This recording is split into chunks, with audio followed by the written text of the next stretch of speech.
So now let me open the panel number 6 on global health and pandemic preparedness. And we have an outstanding group of leaders who will each bring their unique perspective. And each intervention will last 6 minutes, that means 5 minutes, after which we will open the floor for remarks or questions. If somebody wants, just raise the hand.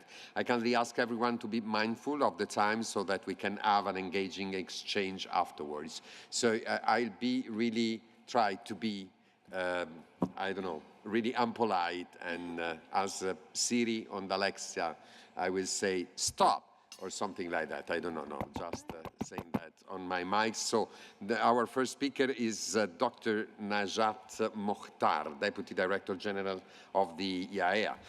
So she invites us to look at nuclear science through a new lens, not limited to power plants and disasters, but as a dynamic and solution-oriented field. So nuclear techniques are already saving lives and improving daily living, from cancer diagnosis and treatment to food preservation, agriculture, water management, climate research, and environmental monitoring. So often overlooked, these contributions are essentially to resilience, health, and sustainability. So how can scientific innovation be better connected to policy making in health preparedness? The floor is yours. Thank you very much. Thank you. And you don't need to say stop, just keep me, I'm beside you. And I would like to thank my friend Winnie, because she facilitated my life by stating what exactly we need to do before the next pandemic occurs. And she mentioned accessibility, research and development, and trust. And particularly in a time when, for once, the multilateralism worked and we signed the pandemic treaty, right? So what are we doing to implement that pandemic treaty? And I think this is a good question that to ask each and every one of us, what is our roles and responsibility to be able to allow each and every country and each and every one to have the trust and confidence that we are ready to confront the next pandemic. And you mentioned the IAEA, the International Atomic Energy Agency, maybe that most of you have heard about when we talk about Iran or the ongoing war between Ukraine and Russia and other non-proliferation issues, but you haven't heard the work we have been doing during COVID-19, but also the preparedness towards the next pandemic. As you know, that the diseases, they come from the wild, from animal health, right? And you know that animal health and veterinary science are the less funded. So if we don't support countries to be able to diagnose and to monitor and to do surveillance properly and make sure that they are aware of what's happening in their environment, we are just leading ourselves to confront the next pandemic, not in the 50 coming years, but maybe to the next 5 years. What we are doing at the agency is really building capacity among 90 countries, if we don't say 100 countries, 130 laboratories, to have this capacity to do surveillance and monitoring, and building an IT platform so the information is shared on time, and among countries, best practices, how to analyze properly, how to report properly, and to be aware what is happening, because diseases, as you know, they know no borders. And whatever happened, you mentioned South Africa, or in Morocco, my country, or somewhere in Ethiopia, or somewhere else, we need to know, and we need to know immediately so that we are all prepared, right? But then maybe you wonder why the IAEA? And this is, again, when you hear nuclear, I think most of you, they just think about Chernobyl, think about Fukushima, which is well justified. But please, I would like to ask each one of you to just ask yourself, try to understand what is nuclear is doing. And I want to bring you back to the history, when in the middle of Hiroshima, and the nuclear war, the Cold War between the Russian Federation and the US, and everybody was fearing nuclear. At that time, there was one man, Eisenhower, who called for you remember his famous speech, the Atom for Peace speech, when he said, well, you know, the atoms held a lot of disasters, but also many opportunities that we need to harness for human being and to save the planet. So this is a vision of man that he saw the potential of science and innovation to really move the development agenda forward. And what he said at that time led to the setting of the International Atomic Energy, an organization that has the role to play the watchdog role to stop the non-proliferation, to stop the proliferation, and also to promote the peaceful use of nuclear technology. So you mentioned HIV and you mentioned also cancer, and this is something also on global health, that it's not acceptable that down there in countries like Malawi, a woman that has breast cancer or a man that has also cancer or child born in a place like Malawi where there is no nuclear medicine, no radiotherapy treatment, can die because there is no access to treatment, and because we are not supporting radiation medicine, and because this is only about atoms and nuclear. So why fear nuclear? Why we can have, with minds like yours, to just take time and understand it? What we are doing at the agency also is, under an initiative called Rays of Hope, is partnering with everybody to give access to women in Malawi, to men in Kenya, to child in Uruguay or somewhere else to have access to treatment. A lab somewhere else, actually stop, okay, soon. And this is what Winnie said about trust. Let's build that trust. Let's work together. And this is what also when she said, let's encourage science, research and development. Let's encourage the human development. When we know that in Africa, 30% of youth are below 30 years, right? Or even more. Let's encourage this youth to embrace science and technology, and nuclear technology as well. So I stop here. Thank you very much, because we are ready, I think, with this clapping of hands to build this trust against fears. That is the only way we can start and begin a diverse story, let's say. So let me, and thank you very much.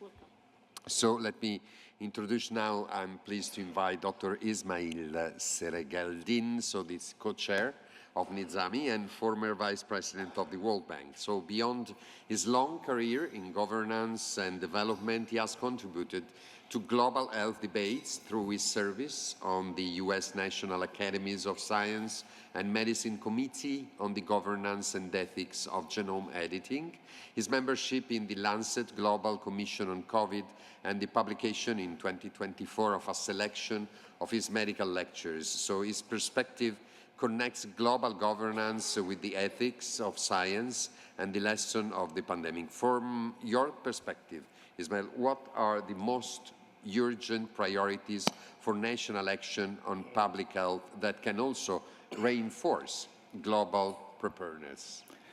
Thank you very much, Mr. Chairman, Detto. But before I start, I must welcome in our midst one of the world's most distinguished scientists and medical specialists, Dr. Harold Varmus, sitting over there, Nobel laureate, head of the NIH, head of the President's Science Council, head of the Gates Foundation Health Strategy Session, also head of the American Cancer Institute and Sloan Kettering, and many, many other things. And above all, a good friend. And Harold, it's good to have you here. And I hope that before the end of this session, you will have a chance to make a couple of comments as well. I have 3 points that I'd like to make. First is I'm not going to repeat much about what was said about preparation for the next pandemic. I think it was well covered. And the pandemic treaty agreement of the WHO is leading us in that direction. But I would like to point out that first and foremost, public health is not the same as private medicine. In fact, the United States was a very prime example of that, in the sense that it had the best biomedical research in the world. Individual treatment was fantastic, but 38 million Americans had no access to that health services. So the access, the issues of access become very important in public health, where we measure our success by the aggregate outcome, looking at the populations as a whole, not just at individual cases. And that's, I think, an important strategy, because then you think about other things from epidemiology to concerning how do you ensure health care for a population. So my sort of 10 commandments for what to do for a national health care. One is to strengthen the primary healthcare system, because a well-functioning primary healthcare system is the foundation of a strong national health. And governments should invest in expanding access to community health clinics, training frontline health workers, ensuring essential medicines and vaccines are available at local levels. And it should focus on preventative care, maternal and child health, and the management of infectious and chronic diseases. Secondly, we need to expand universal health coverage. That's pretty much the case that was problematic in the United States before.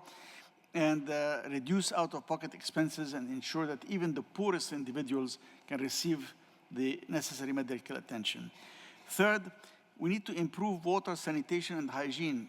And I think that this infrastructure is essential. We heard yesterday about 2.2 billion who have no access to clean water. Well, don't be surprised then that cholera and other diseases are rampant in such cases.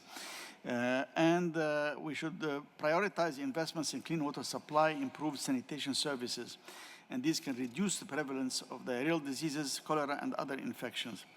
4, we should strengthen disease prevention and immunization programs.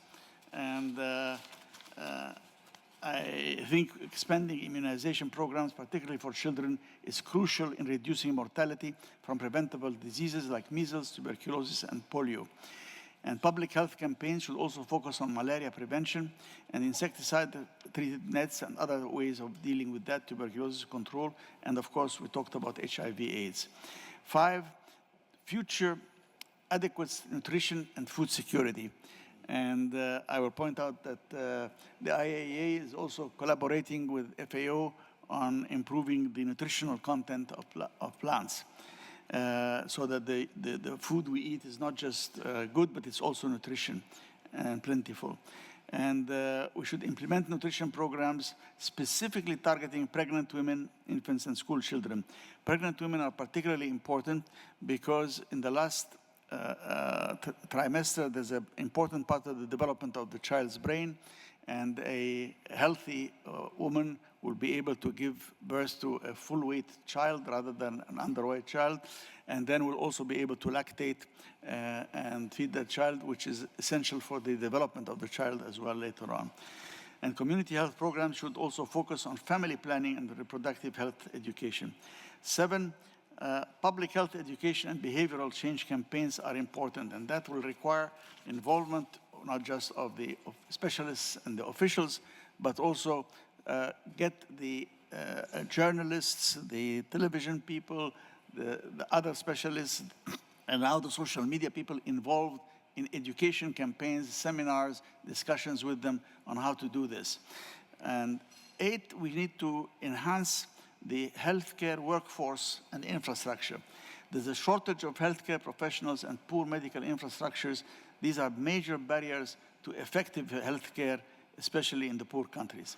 And governments should invest in medical education and training programs to increase the number of doctors, nurses, and commonly community health workers. And incentives should be provided to encourage healthcare workers to serve in rural and underserved areas. And 9, we need to leverage the new technology for healthcare delivery, including such things, of course, as telemedicine and mobile health applications, digital health records, all of that would help a lot. These technologies can help bridge gaps in rural areas and provide remote consultations and improve disease surveillance systems, which is also important for the pandemics. And 10, to strengthen partnerships and international cooperation. We talked about that specifically, the role of WHO, UNICEF, Global Fund, etc., and all of that. I would just like to add one last word on the pandemic. It's important to know that the officially recognized figures that governments provided on COVID were 7 million people dead. The actual figure is closer to 30 million.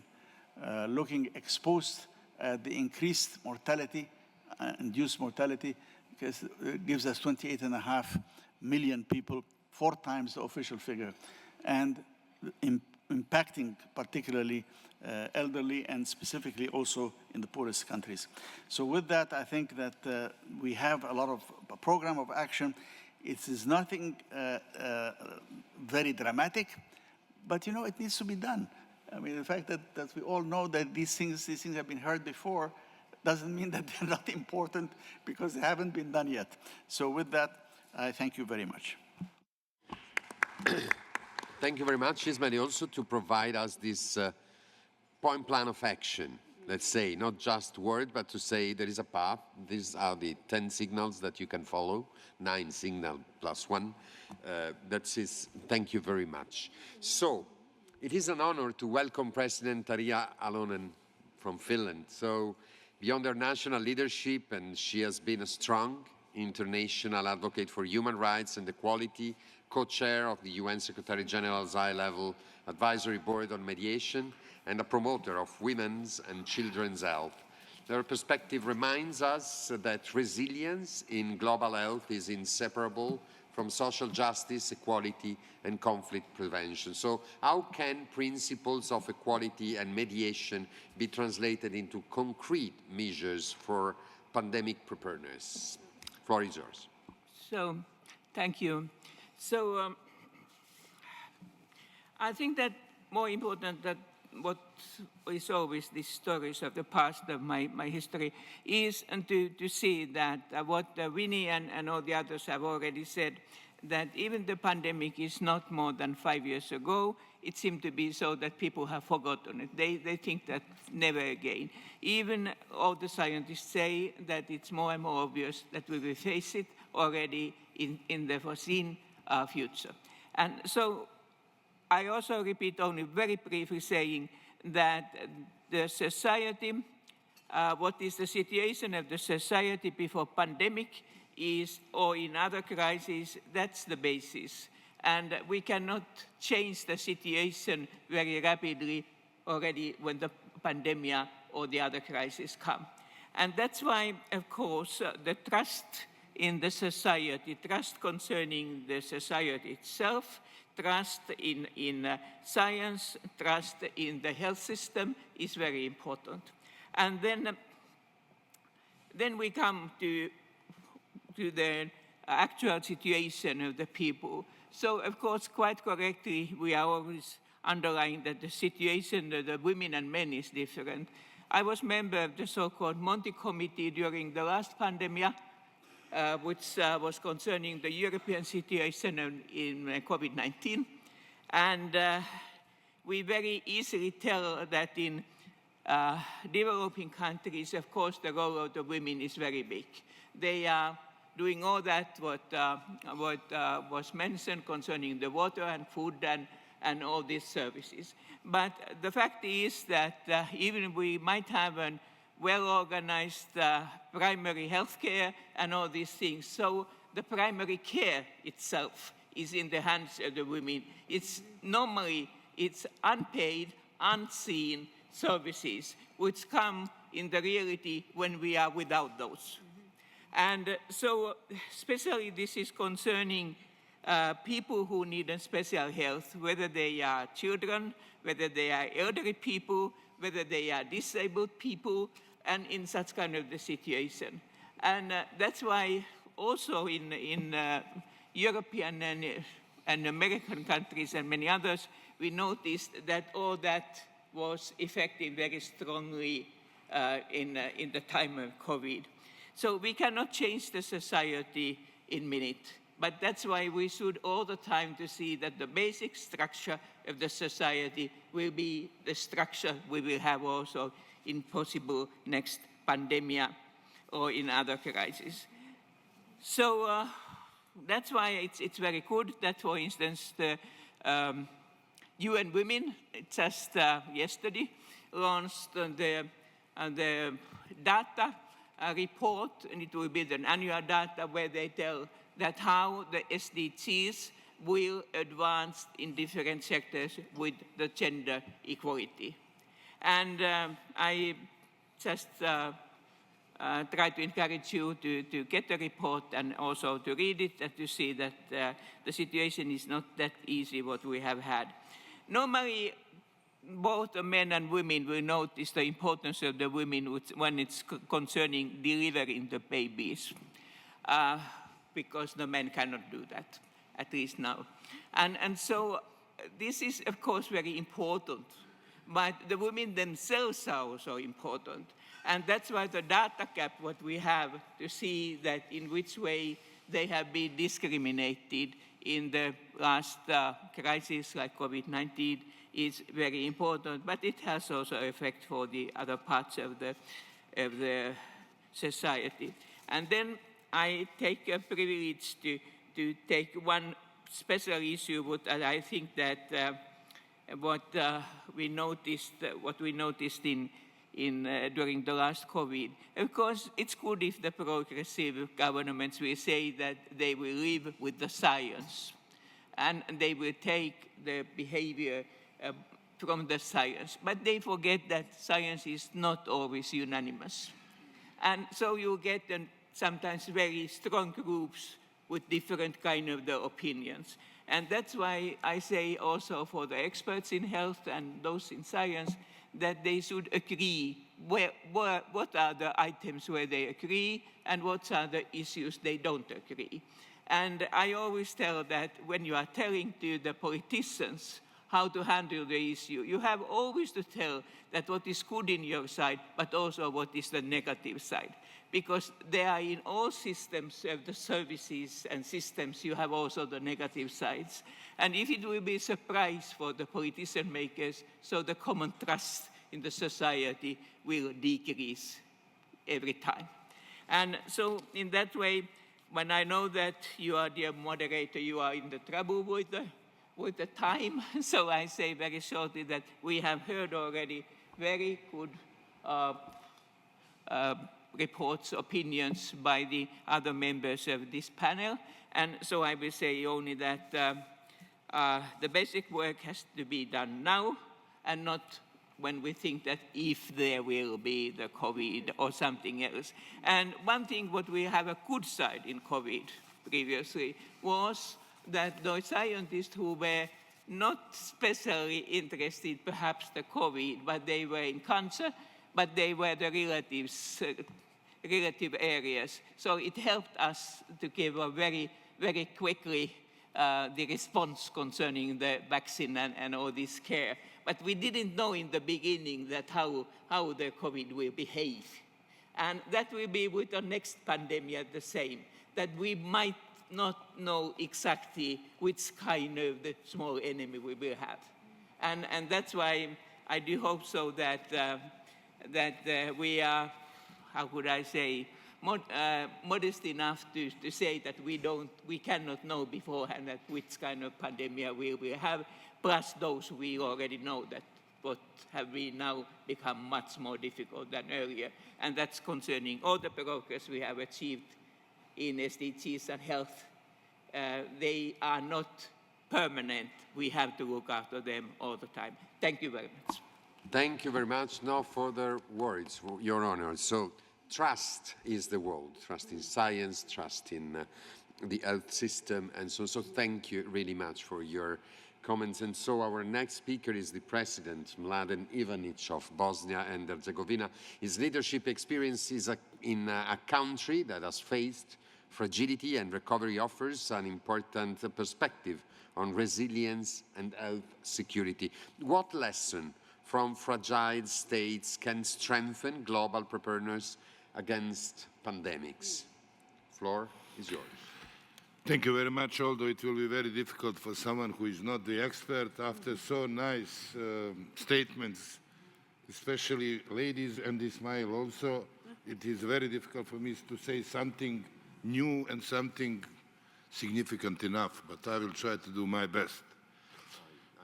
Based on the data, which were always a little bit state secret, in Bosnia, based on the COVID, died 16,000 people.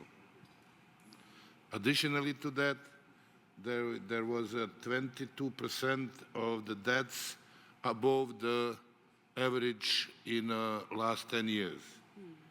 Because of the lack of the tests, because of lack of the interest of the medicine workers to define what was the reason, everybody believed that the majority of these deaths were basically caused with the COVID also. That means that the whole number of the deaths is estimated somewhere around the 28,000 people in Bosnia and Herzegovina connected directly with the COVID. For one country with only 3 million people, that's a really huge number. Yeah. So percentage of the dead within the whole number of the deaths of Bosnia is higher than percentage in the population. So means that the influence was much higher than average in the world, and especially much higher than average of the developed countries. What is the reason for that? Some of these reasons, two of you already defined. First, all the Bosnia, like all the former Yugoslav republics, had relatively good and relatively well-developed healthcare system, which was experience of the previous system. But still, there was a lack of the technical equipment. There was a lack of the possibility to buy the necessary equipment at that moment. You cannot imagine the panic which was developed, efforts to find ventilators with the very questionable qualities produced all over the world, and some of them in China. Because of the low quality, we have trials now in Bosnia where one of the prime ministers was basically jailed on 4 years because of misuse of that. Is it intention or was it a fact of panic? We can discuss, but that was reality. And we are in Europe. Yeah. This country is in Europe.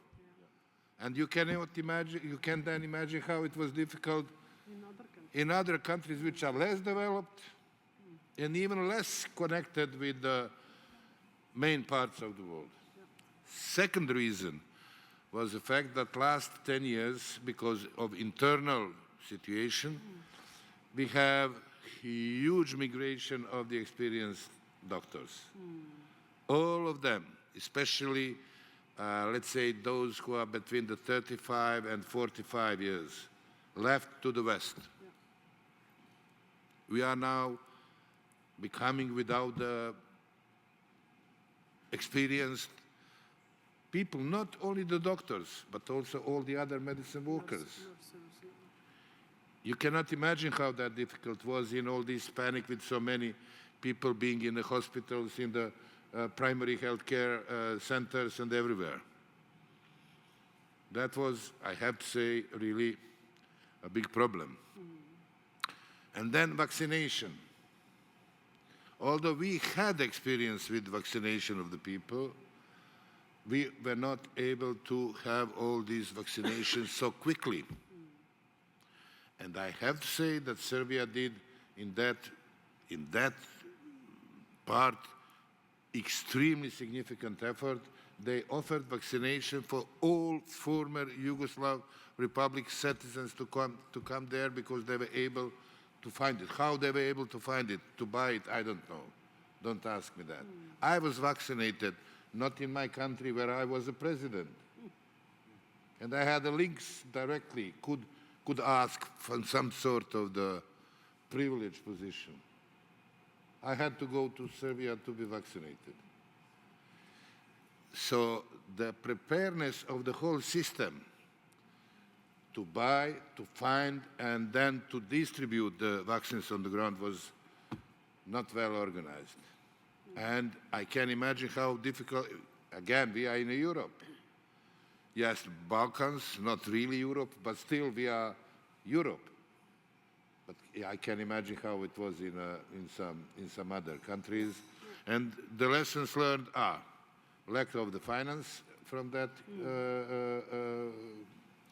pandemic, lack of equipment, lack of the experienced medicine workers, lack of the equality in distributing vaccinations, and you define that even much better than me. So we know what is the lesson learned. Do we do anything from at the end of the pandemic until now? I am very, very questionable that there was real, serious, big efforts.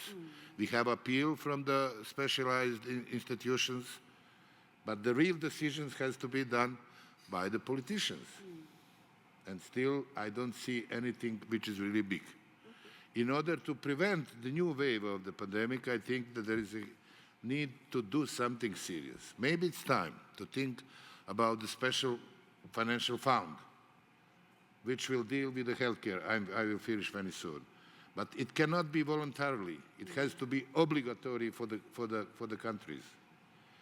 I think that something like that has to be prepared. If we wait for the reform of the financial institutions, I think it will take a long time and there will be nothing. So we will continue just to speak and not to do.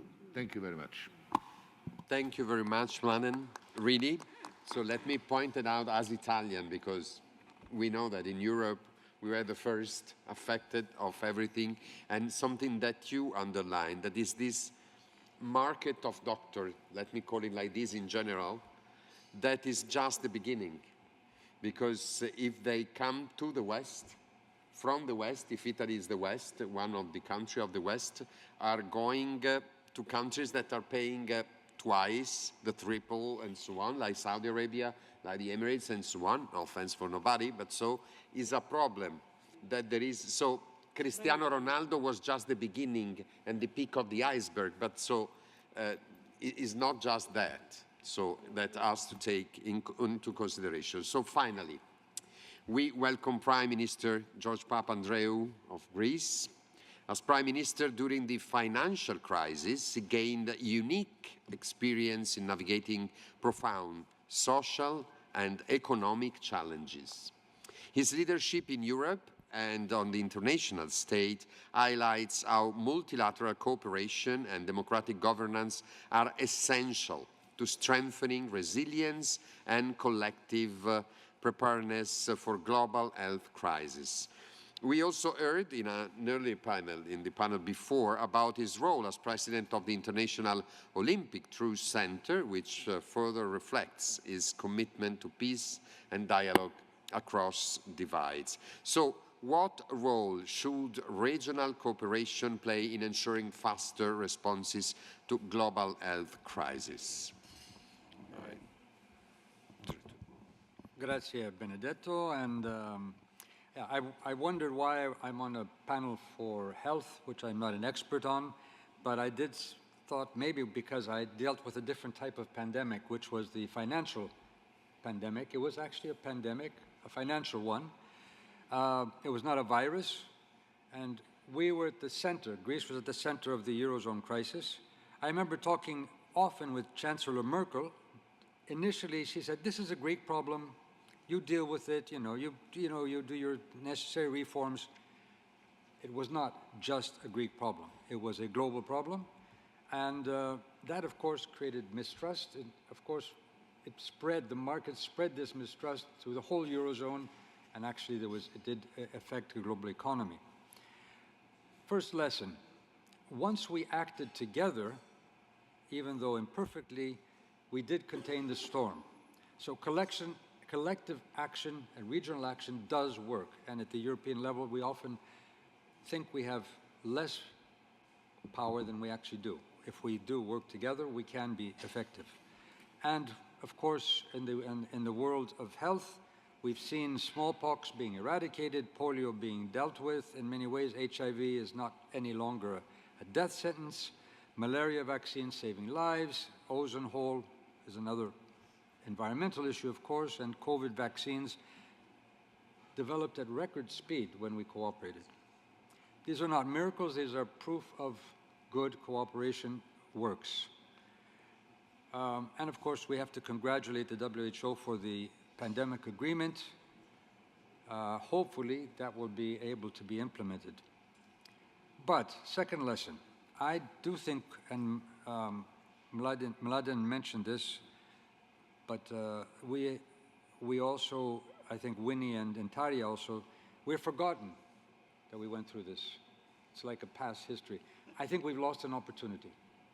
Because from my experience, leaders, the most basic, the most, if you like, normal reaction of leaders in a crisis is, let's get back to normal, rather than looking how do we really understand the deeper changes. And going back to normal is not necessarily, it's good initially, but then maybe the normality of the past was what brought the pandemic. We have to look, why did we have the pandemic? What are the problems? Why did we have the financial crisis? Why are we having a migration crisis? So we need to look at the deeper reforms. And we have lost that, I think, opportunity with the COVID pandemic. I would also, and I want to get to some of the issues that I think are affecting our health systems, which aren't necessarily narrowly defined as the health system. So, of course, one is, of course, the medical technology was mentioned before. Winnie, I think you mentioned this. We have innovation, technological innovation, but the protection of intellectual property was shameful. It's shameful. And Europe played a role, unluckily, to protect the big pharma interests. So discoveries, if they're locked behind patents and only for profit, that's one big issue, I think. And it also creates mistrust. We have dual use, so biotechnology or nuclear. Najat mentioned this also. It could be used for peaceful purposes, but also for destructive purposes and mass destruction. Another area which is emerging and I think is affecting many areas, but will be affecting and is positively or negatively is artificial intelligence. And not only in our jobs, our production, but also in our societal, our community, our educational and our health systems. Who controls artificial intelligence? That, I think, would be another crucial issue. Of course, there are wider geopolitical issues, sovereignty versus solidarity, self-reliance versus interdependence. These issues came up during the pandemic. I would add another technological innovation, which is social media, which have created machines of polarization, hatred and chaos, loneliness, psychological problems, breakdown of community and real communication, and relationship building. How do we control this? The environmental crisis, Najat, you mentioned this, the One Health approach. We have encroached on our environment, but at the same time we have become more vulnerable to all the diseases of the animal world. So environment is absolutely crucial. Final point on one thing I think is maybe one of the most crucial issues is the oligarchic growth of power and wealth, which creates huge inequalities, captures politics and policies, and therefore, as Gordon Brown was telling us yesterday, builds mistrust, a sense of injustice, and a mistrust in our system, which then also is a mistrust in science and experts, which we see around the world.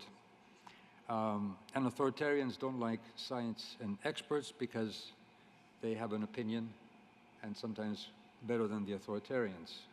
So, I just final thing, because Gordon Brown also mentioned something else. We need a new moral charter, and I think health could be one of the areas which could bring the world together.